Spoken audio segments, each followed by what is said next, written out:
شفاعت محمد وال محمد نصیب ہو، امام حسین علیہ السلام کی جنت میں اعلیٰ مقام بنا۔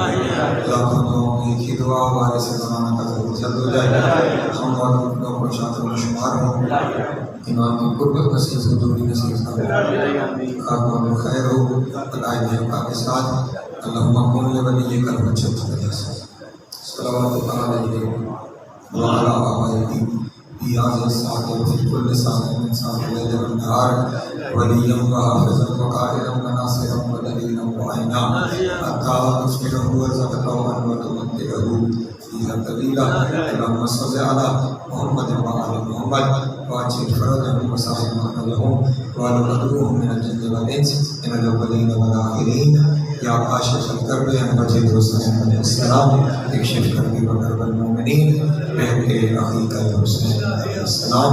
ایسی صلوات پڑھیں کہ تمام دعائیں مستجاب۔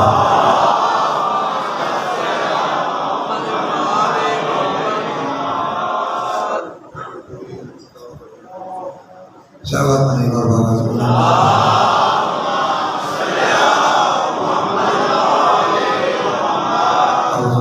الشیطان اللعین الرجیم بسم اللہ الرحمن الرحیم الحمدللہ الاول بلا اول کان قبلہ والآخر بلا آخر یکون بعدہ اثرت رؤیتہ ابصار الناظرین وعجزت الناطقین اوہام الواصفین وصلی اللہ علی اشرف الانبیاء والمرسلین وخاتم النبیین ابی القاسم محمد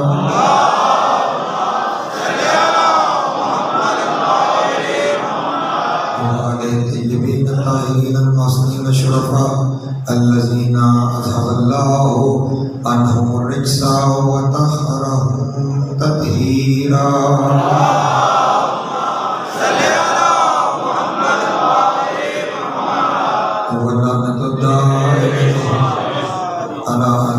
اجمعین من یوم عداوتہم الى قیام یوم الدین اما بعد فقط قال اللہ تبارک و تعالی فی محکم کتابہ المجید وفرقانہ الحمید وقولہ الحق وهو اصدق الصادقین۔ بسم اللہ الرحمن الرحیم جاء الحق وزهق الباطل ان الباطل کان زہوقا۔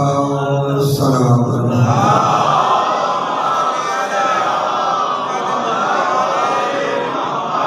پھر بھی ایک دفعہ بلند تر صلوات پڑھ جانا۔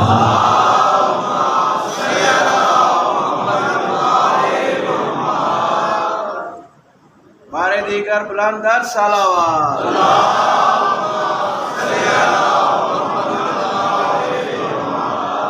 گفتگو شروع کی عشرہ اربعین میں امام حسین علیہ السلام اور آج مسلسل ہماری یہ ساتویں نشست ہے۔ سلسلہ گفتگو جس عنوان کے تحت آگے بڑھ رہا ہے وہ عنوان ہے معرفت امام اور اطاعت امام۔ گزشتہ دنوں میں ہمارے یہاں کیا آسان لفظوں میں یہ کہوں کہ اسلام میں معیار امامت کیا ہے، امام کا مرتبہ کیا ہے، امام کی شرائط کیا ہے، وہ سب کچھ آپ کے سامنے بیان کیا۔ اور پھر کل جو گفتگو شروع ہوئی یہ ہے کہ وہ جو ہماری حجت ہے جس کی ہم براہ راست معیت ہے اس امام کا تعارف کرتے شروع کیا کہ وہ امام کون ہے، ان کا شجرہ نسب کیا ہے، ان کا ننیالی شجرہ نسب کیا ہے اور ان کا ددیالی شجرہ نسب کیا ہے۔ صرف گفتگو کو متصل کرنے کے لیے کل آپ کے سامنے عرض کیا تھا کہ حضرت نوح علیہ السلام کے بعد انسانیت 4 نسلوں میں تقسیم ہوئی۔ ایک نسل حضرت سام کی نسل، اس نسل میں سے جو سب سے عزتدار ترین قبیلہ ہوا اسے قبیلہ قریش کہا گیا۔ دوسری نسل حضرت عام کی نسل، اس میں سے جو سب سے عزتدار قبیلہ ہوا وہ قبیلہ بربر تھا۔ اس کے بعد حضرت یافس کی نسل، اس میں سے سب سے عزتدار خاندان قیصر روم کا خاندان ہے۔ اس کے بعد آریائی نسل کہ جس میں سے سب سے عزتدار خاندان کسرا ایران کا خاندان جو ایران کی بادشاہ۔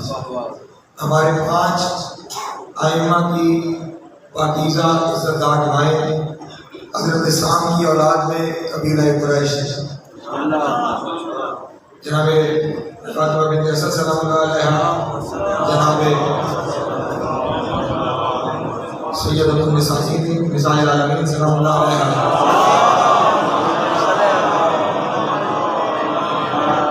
جناب فاطمہ بنت حسن سلام اللہ علیہا، جناب ام فروہ بنت قاسم بن محمد سلام اللہ علیہا، یہ وہ 5 ائمہ ہیں جن کی مائیں قبیلہ قریش سے تعلق رکھتی ہیں۔ پھر 3 ائمہ ہمارے وہ ہیں کہ جن کی پاکیزہ مائیں حضرت حام کی نسل سے قبیلہ بربر سے تعلق رکھتی ہیں۔ جناب حضرت امام موسیٰ کاظم علیہ السلام کی والدہ بی بی حمیدہ خاتون سلام اللہ علیہا، حضرت امام محمد تقی کی والدہ جناب سمانہ خاتون سلام اللہ علیہا، حضرت امام علی نقی علیہ السلام کی والدہ جناب صدیقہ خاتون سلام اللہ علیہا۔ اور پھر ہمارے 3 امام وہ ہیں کہ جن کی مائیں کسرا کے خاندان سے آریائی نسل سے تعلق رکھتی ہیں، کہ حضرت امام رضا علیہ السلام کی والدہ بی بی نجمہ خاتون سلام اللہ علیہا، حضرت امام زین العابدین علیہ السلام کی والدہ بی بی شہربانو سلام اللہ علیہا، اور حضرت امام حسن عسکری علیہ السلام کی والدہ بی بی حدیثہ خاتون سلام اللہ علیہا۔ کتنا عزتدار ہوگا وہ خاندان کہ جن کے ماؤں کا نام آنے پہ بندے درود پڑھنے پہ مجبور ہو۔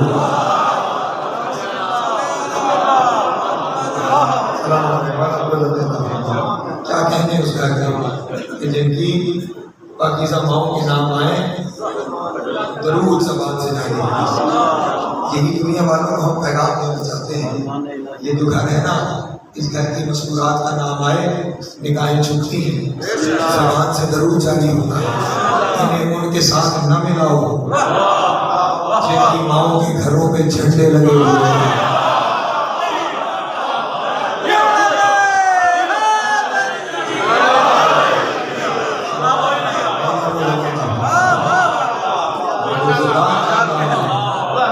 جن کے گھروں کے مسکرات کے نام آئے درود پڑھنا پڑتا ہے۔ اول ائمہ کی نص موجود ہے۔ ایک جگہ میں نے شاید آپ کے سامنے عرض کیا تھا، امام حسن علیہ السلام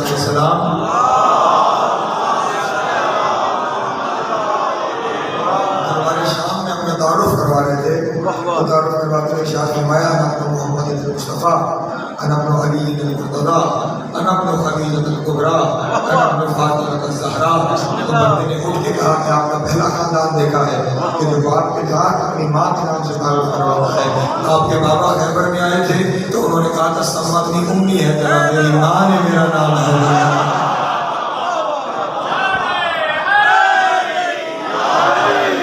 آپ آئے ہیں اور آپ کہہ رہے ہیں کہ میں خدیجہ الکبریٰ سلام اللہ علیہا کا بیٹا، میں سیدہ فاطمہ زہرا سلام اللہ علیہا کا بیٹا۔ یہ اپنا تعارف آپ اپنے باپ کے ساتھ اپنی ماں کے نام سے کیوں کرواتے ہیں؟ تو اس وقت امام نے یہ تاریخی جملہ ارشاد فرمایا تھا کہ میری ماں زہرا سے لے کر ہماری ماں حوا تک یہ سارا سلسلہ اتنا پاک ہے، ان کا نام میدان میں بھی لے سکتے ہیں، ممبر پہ بھی لے سکتے ہیں، مصلی پہ بھی لے سکتے ہیں۔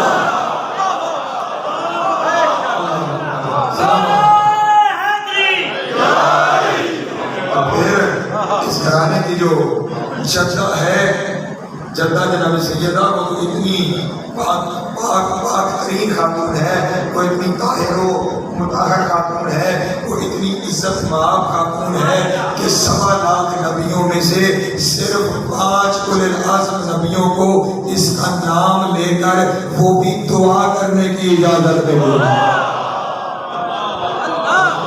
دعا کی حد تک نام نامی اس میں گرامی زبان سے جاری کرنے کی اجازت ملی۔ شکر کیا کریں، شکر کے سجدے کیا کریں کہ آپ اس بیوی کا نام زبان سے جاری کر لیتے ہیں، ورنہ عام نبی کو زبان سے نام جاری کرنے کی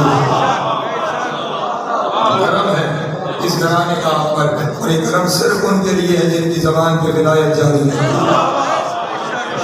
جن کی، بلکہ جملہ بدل کے کہوں آسان ہو جائے گا، جن کی زبانیں کلمہ ولایت سے طاہر ہوتی ہیں، وہ اس وقت آپ کا نام ہے۔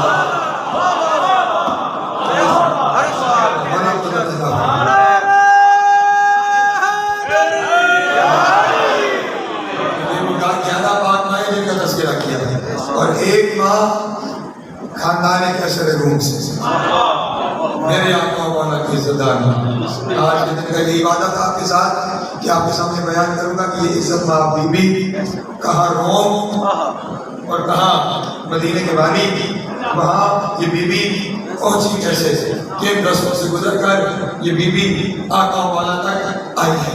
تو اجازت ہے میں آپ کے سامنے بیان کروں. ایک سلوات پڑھیں بآواز بلند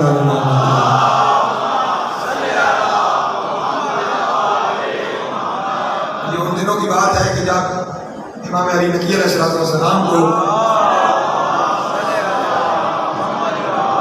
سامرہ میں نظر بندی کی زندگی گزار رہے تھے.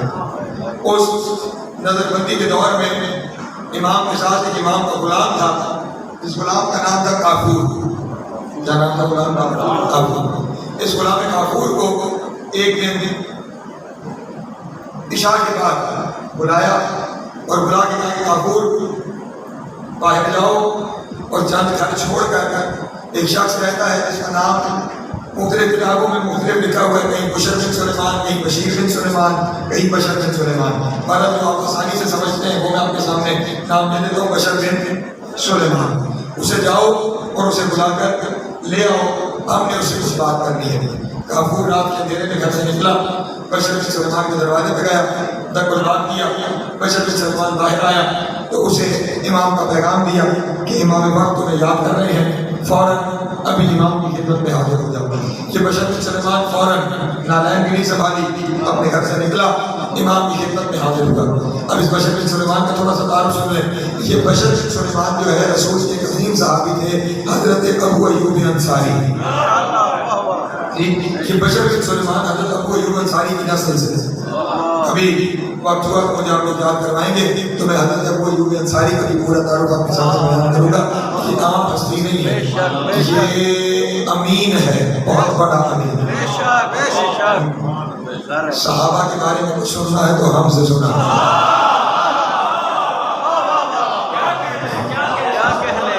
ابھی وقت ہوا تو ان کے بارے میں آپ کے سامنے بیان کروں گا. یہ بشر بن سلیمان انہی حضرت ابو ایوب انصاری کی نسل سے تھے. اور جب امام نے انہیں بلایا تو انہیں بلا کے کہا سنو, کیونکہ تم ابو ایوب انصاری کی نسل سے ہو, تمہارا خاندان ہماری ولایت کا متحمل خاندان ہے. ہماری ولایت کا متحمل خاندان ہے. تم ہمیشہ ہمارے قابل اعتماد رہے ہو, ہمارے بااعتبار لوگ رہے ہو, ہمارے سزا لوگ رہے ہو. اور ان نسلوں کے جو ابو ایوب انصاری اور پھر امام نقی کی بات ہے, ان نسلوں کی وفاداری کا صلہ آج ہم تمہیں دینا چاہتے ہیں. نسلوں کی وفاداری کا صلہ آج ہم تمہیں دینا چاہتے ہیں. اس نے کہا مولا کیا صلہ ہے؟ امام نے ارشاد فرمایا تیرے سے میں ایک کام لگانے جا رہا ہوں, یہ کام میں چاہتا تو فرشتوں سے لے سکتا تھا.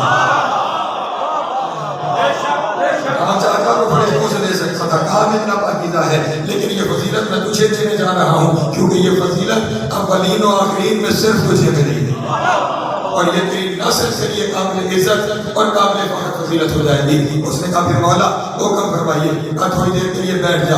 اب یہاں سے بشر بن سلیمان کا بیان شروع ہوتا ہے. وہ کہتا ہے میں بیٹھ گیا. امام نے کافور سے کہا کہ کاغذ قلم لے آ. کافور گیا, کاغذ قلم لے کر آیا. جب کاغذ قلم آ گیا تو امام نے انگریزی زبان میں خط لکھنا شروع کیا.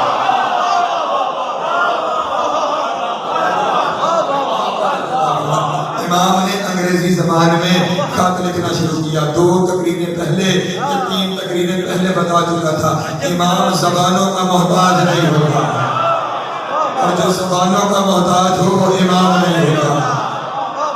انگریزی زبان میں خط تحریر فرمایا, اور خط تحریر فرمانے کے بعد اپنی مہر اپنی انگوٹھی سے اس خط کے اوپر سخت کی. اس کے بعد خط کو بند کیا. پھر کافور کو کہا کہ جاؤ میرے کمرے میں ایک تھیلی پڑی ہوئی ہے, ایک وہ لے آؤ.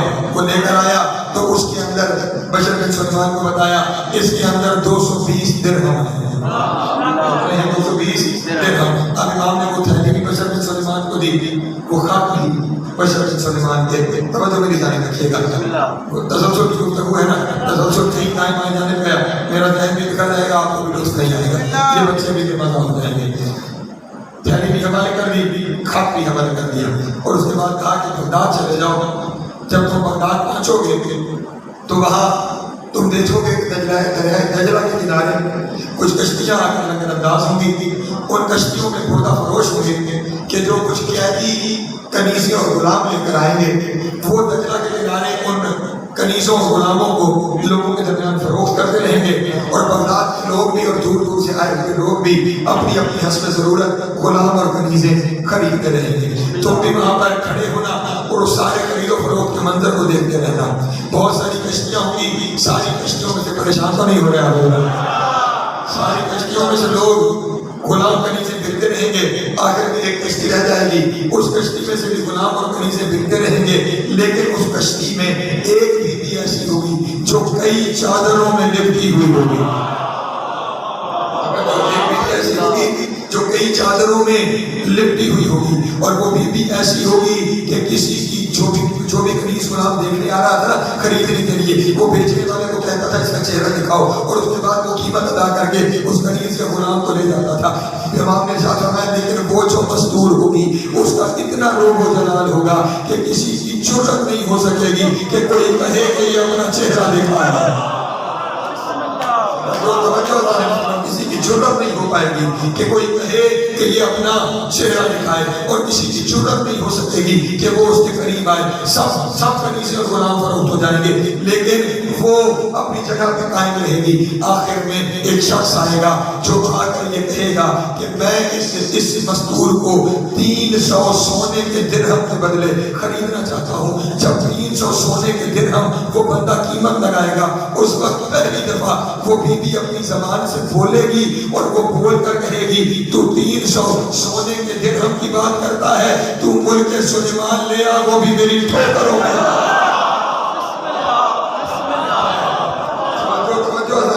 ملک سلیمان لے آ, وہ ملک سلیمان بھی میری ٹھوکروں میں ہے.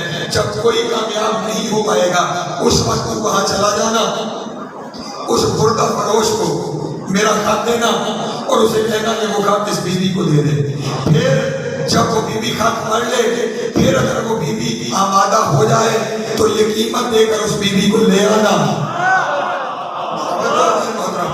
یہ قیمت دے کر اس بیوی کو لے آنا, اور اس کے بعد ہم جانے اور ہمارے گھر کا معاملہ جانے. بشر سلیمان کہتا ہے میں نے خط بھی لے لیا, وہ درہموں کی تھیلی بھی لے لی, اور صبح میں بغداد کی جانب روانہ ہو گیا. کہتا ہے جب میں بغداد پہنچا تو بالکل وہی منظر تھا جو مولا نے بتایا. جو چیزیں بتائی تھی وہی چیزیں ہو رہی تھی. میں دجلہ کے کنارے گیا, کشتیاں کے لنگر انداز ہو گئی, کشتیوں میں کنیزیں اور غلام فروخت ہونے لگے. ایک کشتی آ کر کے بچ گئی, اس نے پردہ فروش, اس نے تمام کنیزوں اور غلاموں کو فروخت کیا. لیکن ایک بیوی ایسی ہے کہ جس کی طرف نگاہ اٹھانے کی جرأت کوئی نہیں ہوگا. ایک بیوی ایسی ہے جس کی طرف دیکھنے کی جرأت کسی کی نہیں ہو رہی. اور وہی ایک بندے نے قیمت لگائی, اور اس بیوی نے پلٹ کر کہا کہ میں ملک سلیمان کو اپنی ٹھوکروں میں رکھتی ہوں. اس وقت میں اس بردہ فروش کے پاس گیا, اور میں نے اس بردہ فروش کو کہا بردہ فروش یہ خط لے لے, یہ خط اس بیوی کو دے دے. اگر یہ بیوی خط پڑھ کے میرے ساتھ جانے کو تیار ہو جائے تو میں اسے لے جانے کے لیے, توجہ میری جانب, میں اسے لے جانے کے لیے تیار ہوں. بشر کہتے ہیں اس وقت بردہ فروش نے, یعنی جو کنیز اور غلام فروخت کرنے والے تھے, اس بردہ فروش نے مجھے کہا تو عرب ہے, یہ رومی مستور ہے, تیرا خط عربی میں ہوگا,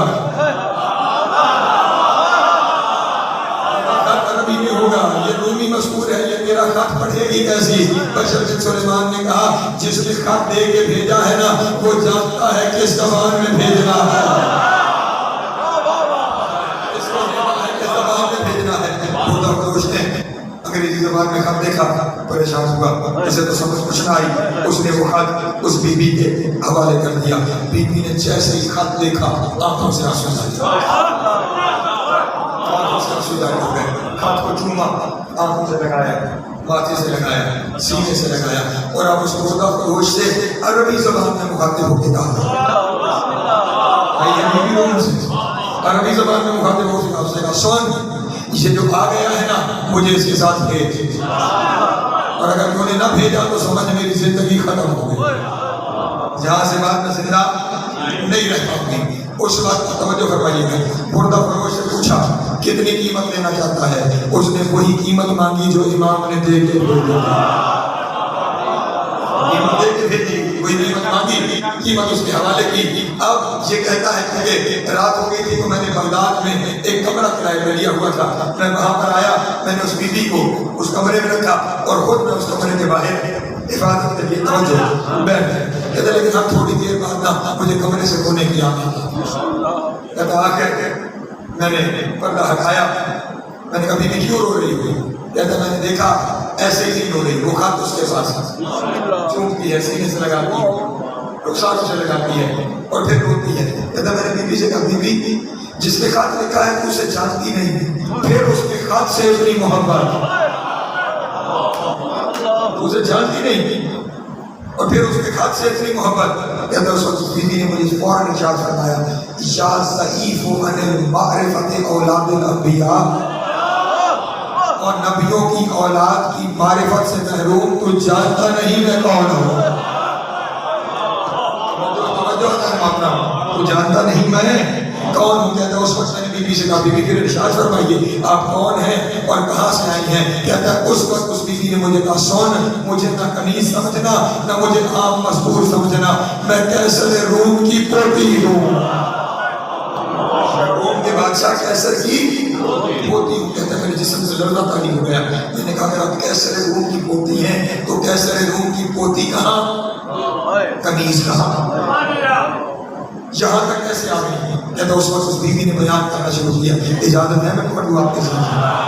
کہتا بیوی نے بیان کرنا شروع کیا کہ میں روم کی مقیم کیسر روم یشوع ان کی پوتی ہوں۔ جب میری عمر 13 سال کی ہوئی تو میرے دادا نے یہ چاہا کہ وہ میری شادی اپنے پوتے یعنی میرے چچا کے بیٹے کے ساتھ کر دیں۔ شادی طے ہو گئی، محل کے اندر کئی ہزار مہمانوں کو بلایا گیا، علماء نصارہ کو بلایا گیا جن کے پاس انجیلیں موجود تھیں۔ جس لڑکے کے ساتھ میرا نکاح طے پایا تھا اس کے لیے ایک تخت بنایا گیا جو 40 پایوں پر کھڑا کیا گیا، 40 ستونوں پر، اور وہ ستون سونے کے بنوائے گئے۔ اس تخت کے اندر ہیرے موتی اور جواہرات کو لگایا گیا ہے۔ توجہ حضرت محترم، جس دلہے کے لیے اتنی تیاری ہے اس بیوی کا کیا بنا ہوگا؟ اس طرح کی مسئول ہوگی۔ تخت سجایا گیا، اس تخت پر اس لڑکے کو بٹھایا گیا کہ جس سے میرا نکاح طے پایا تھا۔ کہتا نکاح پڑھنے کے لیے جیسے ہی علماء نصارہ نے انجیلوں کو کھولا اور انہوں نے چاہا کہ وہ انجیل پڑھیں، شکایت میرے دادا کے محل میں زلزلہ آیا، وہ تخت زمین پہ گرا، وہ لڑکا بھی زمین بوس ہو گیا، تخت گرا وہ لڑکا بھی زمین بوس ہو گیا۔ کہتا فوراً علماء نصارہ نے یشوع سے کہا جو کیسر روم تھا کہ یہ لڑکا منحوس ہے، یہ لڑکا منحوس ہے، اس لیے اس کی شادی تیری پوتی کے ساتھ ہم نہیں کر سکتے۔ میں انہیں کہوں گا علماء نصارہ یہ اس لڑکے کی نحوست کی وجہ سے نہیں ہے، یہ کسی کی برکت کی وجہ سے ہے، یہ اس کی نحوست نہیں ہے کہ کسی کی برکت ہے۔ انہوں نے لڑکا بدلا، ایک اور جوان کو بلایا گیا، اس جوان کے ساتھ بھی یہی ہوا۔ جیسے ہی نکاح کی تقریب شروع ہونے کو تھی زلزلہ آیا، تخت زمین بوس، لڑکا پریشانی پھیل گئی محل میں۔ آپ پریشان تو نہیں ہیں محل میں، میرے بچوں کو یہی بات پہچانے، پریشانی پھیل گئی محل میں، ہر ایک مایوس ہے، خود اتنی بڑی سلطنت کا بادشاہ اور مالک یشوع بالکل مایوس بیٹھا ہے کہ یہ ہو کیا رہا ہے، یہ کتنا برا شگون ہے، یہ ہو کیا رہا ہے۔ توجہ ذہن ہوتا، بی بی کہتی ہے میں بھی پریشان ہو گئی، اور جب میں اپنے حجرے میں آئی اور میں اپنے بستر استراحت پر آرام کرنے لگی، وہ کہتی ہے میں نے یکایک دیکھا کہ میرے حجرے استراحت میں ایک نور کی الماری اتری۔ توجہ ذہن ہوتا، میرے حجرے استراحت میں ایک نور کی الماری اتری اور اس نور کی الماری سے حضرت عیسیٰ ظاہر ہوئے۔ نبی اللہ حضرت عیسیٰ ظاہر ہوئے، حضرت عیسیٰ اکیلے نہیں، حضرت عیسیٰ کے ساتھ ان کے جانشین جو ان کے آخری جانشین تھے، حضرت شمعون وہ بھی ظاہر ہوئے، حضرت عیسیٰ بھی اور حضرت یہ حضرت شمعون کیوں ظاہر ہوئے؟ اس کی بھی ایک وجہ ہے، یہ حضرت شمون اس لیے آئے کہ یہ جو بی بی ہے نا، یہ شہزادی، یہ تنحال کی طرف سے کیسر روم کی اولاد ہے، اور ان کی ماں حضرت شمون وسیع عیسیٰ کی اولاد ہے۔ اس بی بی کی والدہ حضرت شمون وسیع عیسیٰ کی اولاد میں سے، یہ دونوں ہستیاں آئیں اور ایک تاخت نصب کیا گیا، اور اس تاخت پر یہ دونوں تشریف فرما ہو گئے۔ کہتے پھر شقائق ایک ہلچل سی مچی، اور ان دونوں نے بھی تاخت چھوڑا اور انہوں نے مل کے کچھ تیاری کرنا شروع کی، اور ایک نور کا منبر نصب کیا گیا۔ کہتا جب نور کا منبر نصب ہو گیا تو پھر ایک نور کی عماری نکلی، اس نور کی عماری سے ایک بزرگ نکلے جن کے ساتھ 11 جوان تھے، 11 جوان تھے، جن کے ساتھ 11 جوان تھے۔ بی بی کے لفظ تو یہ ہے، وہ کہتے جب وہ اترے نا مجھے ایسے لگا جیسے آسمان اپنے 11 برجوں کے ساتھ، آسمان اپنے 11 برجوں کے ساتھ میرے گھر میں اتر آیا۔ کہتا ان کے اترنے کی دیر تھی کہ عیسیٰ اور شمون آگے بڑھے، اور انہوں نے آگے بڑھ کے ان سب آنے والوں کی قدم بوسی کی۔ انہوں نے آگے بڑھ کے ان سب آنے والوں کی قدم بوسی کی، جن کی قدم بوسی عیسیٰ جیسا نبی کرے، قدم بوسی کی۔ کہتا اس وقت جناب عیسیٰ میری جانب مخاطب ہوئے، اور مجھے مخاطب ہو کے کہا بیٹھی کیوں ہو، فوراً اپنی جگہ سے اٹھو، تعظیم کرو، نبیوں کے نبی محمد آ گئے، نبی محمد مصطفیٰ تشریف لے آئے۔ کہتی ہے میں نے بھی تعظیم بجا لائی۔ اس وقت وہ کہتی ہے جن کا تعارف کروایا گیا کہ یہ محمد ہے، انہوں نے حضرت عیسیٰ سے کہا سنو عیسیٰ، ہم اپنے بیٹے عسکری کے لیے تمہارے وسیع شمون کی بیٹی کا رشتہ چاہتے ہیں۔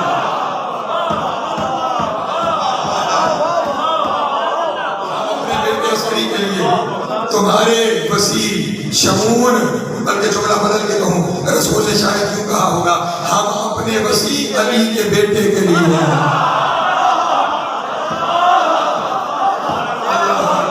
تمہارے وسیع شمون کی بیٹی کا رشتہ چاہتے ہیں۔ کہتے جیسے ہی رسول نے یہ کہا نا، جناب عیسیٰ حضرت شمون کی طرف مخاطب ہوئے، اور مخاطب ہو کے کہا شمون اللہ کا شکر ادا کر، اللہ تیرے خاندان کو شجرہ طیبہ سے جوڑنا چاہتا ہے۔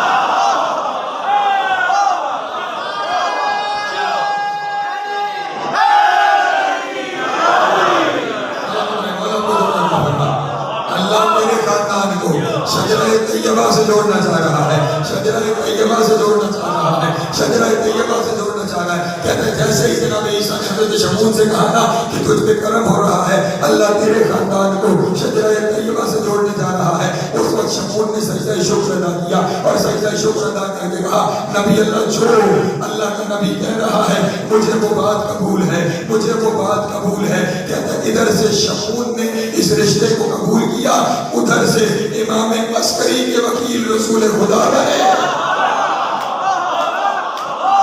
امام عسکری کے وکیل رسول خدا بنے، اور جناب بی بی کے خاتون حضرت عیسیٰ بنے، جس کے نکاح خان محمد رسول اللہ اور عیسیٰ روح اللہ ہو، وہ بی بی کیا اللہ۔ ایک جانب سے رسول اللہ وکیل تھی، ایک جانب سے حضرت عیسیٰ وکیل تھی، نکاح پڑھا گیا، توجہ نکاح پڑھا گیا۔ نکاح جب ہو جاتا ہے نا، آپ کے یہاں بھی روایت ہے کچھ بانٹا جاتا ہے، اس نکاح کی خوشی تھی۔ یہ نکاح تھا کائنات کے مالک کا، جانتے ہیں اس نکاح کی خوشی میں کیا بانٹا گیا؟ شجر طوبہ کو حکم دیا گیا کہ اپنے پتے گراؤ۔ شجر طوبہ کے پتے گرائے گئے، اور ہر پتے پر کسی نہ کسی مومن کے لیے مغفرت کی سند لکھی گئی۔ اللہ جن کے نکاح پر مغفرت بانٹی جائے، اس گھرانے کا کیا کہنا ہوگا؟ نکاح ہو گیا، یہ ہستیاں واپس تشریف لے گئے۔ اب یہ بیوی کہتی ہیں ہر روز میرے دل میں اس گھرانے کی محبت بڑھتی جا رہی ہے۔ یہی میں توجہ فرمائیے گا، کل جو میں نے تمہیں کہا تھا